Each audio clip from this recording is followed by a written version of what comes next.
So Barber Gone Wild is Christopher Penny's legendary idea of taking the greedy bitch sample of my dog biting my mother and turning it into an instrumental track, which for some reason actually came out really interesting. But it's definitely something different. We've never done an instrumental track before, and it has like a good opening theme to the second half of the record for Cold Blooded Volume 2. And for the people that may or may not know this, it was supposed to be the opening track on the record. There were supposed to be 10 tracks, not 2 EPs. But since everybody has a short-ass attention span, we had to do 2 EPs. Thank you, everybody. Hook me up. Yeah, I'll go bump this on the bus, man. We just dropped a new album, actually. This is our EP, but... Okay, cool. Yeah, we just dropped 2 songs yesterday. Fire. Cool, man. What's up, dude? How's that, Tony? Good to see you. Nice to meet you, man. Cool, thank you, dude. We're gonna get some photos with these guys. We're gonna step right up to the country show and these guys can take some photos. Excellent. Fuck you with this shit. Sorry. Waste your life away! On you. Fuck is the wrong goddamn line! 20.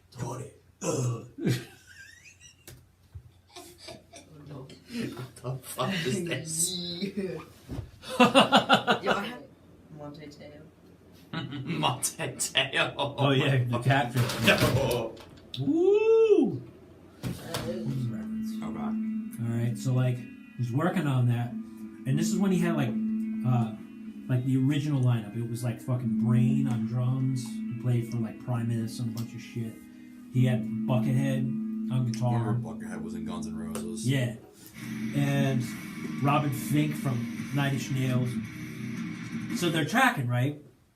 And they're like constantly, people are like quitting, and he's also constantly firing people. And so like what happens is it's like between all of that, he just has like actually just invites people in, and they just keep like erasing the people's previous parts, and then they just play on top of it.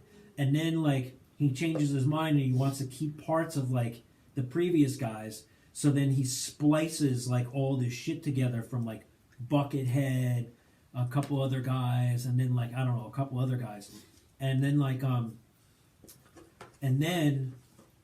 Thou gets in it, and like they ask him to like, you know, do his shit like over it, and he's like trying to figure out like what riffs he's gonna play over like basically 6 years of like shit that's been left around, and he's like I couldn't do anything, you know. So then like he said he walked into the studio one day and like all the tunes were erased, like literally just erased. And he's like, yo, what happens to all the tunes? And I was like, I don't know. What do you mean? And so like they were looking, and then like he said like Axl like had a fucking totally flipped out, and he like left, and he didn't like come back for like a week. He just like didn't say anything. He just left, not there.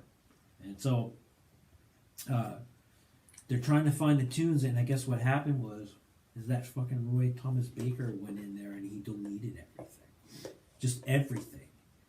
And so he didn't tell anybody. He didn't say a fucking word. He just deleted everything. And so they had to like rebuild like everything from scratch. And they fired him. They found that out. They just fucking fired him like on the spot. And they had to rebuild everything. So why did he delete everything? Because he was just like, I fucking had it with this fucking project. Like, this project's a fucking joke. The fucking tunes sound like shit. This fucking, like, it doesn't matter how many people you're gonna get to come in and play on this thing. Like, the songs fucking suck. Like, I've had enough of this. Like, that's it. I'm done with this. And so, like, yeah, he didn't tell. And apparently that guy is, like, a little crazy, too, obviously. So, so they fired him and they got somebody else, and then they, like, redid it, and then, you know, that was that. But, like, they wasted, dude, I can't remember like what the actual budget was, like the money that they spent on it, but it was astronomical. Like, I know Korn spent like $2 million on Untouchables. Dude, dude. Fucking David Silveria used like 75 for fucking snare tones and shit. They rented fucking private houses in Arizona. Dude, I know Chinese Democracy was like somewhere like between like 20 and 30 million. Oh my god. Yeah, it's just unbelievable, man.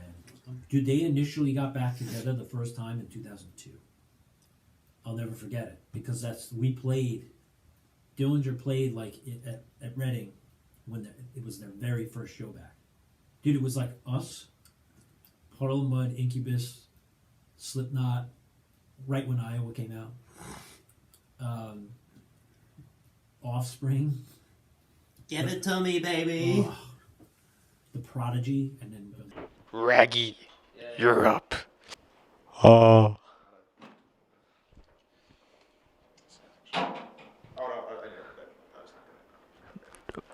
Night. Put the guitar back, Michael. Is there like a song in general, like overall in the catalog that you like to just blast? Out of all of the catalog, Slaves is probably my favorite to play. It's because we've evolved it beyond what it used to be so much. I'm trying not to say what we've done, but you'll see it when we play live, maybe. But we've changed it to make it so much fun. It's a lot of fun to play. Even in practice, it gets hype in here, so I'm ready. I think that's it. Yeah, there's no more. Oh, there's one more. I don't suggest that hanging from a tree. It isn't good for your health. It isn't good to have proper English. Pat Carroll 16. go ahead.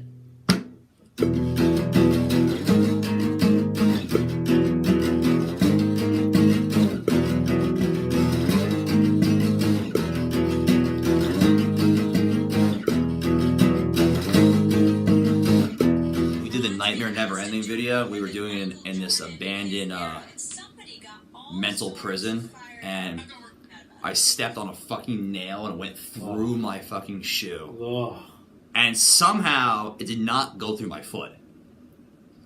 dude, That was a weird day. It was me, Raggy, Alex, who broke his hand, or he cut his hand off. He punched a fucking mirror. I was like, what do you think is gonna happen? So my mom had like fucking bandaged him up. Bawako. Oh, yo.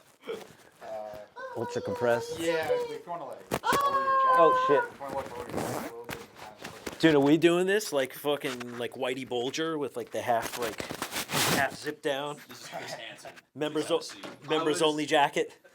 Got my 1980s members only jacket. Can you hear me okay? Can you hear me now? Can you hear me now? Oh, yeah. Come on, baby. That's good? Awesome. Come on, baby, fuck it. Come on, baby, fuck it, yeah. Can you hear me? Yeah, I can hear you. Okay, Loud great. and clear. Great. Perfect. Okay. All right, so Mr. Penny, Yes, sir. Chris, or However you want God Daddy Drag you. Flex. God Daddy.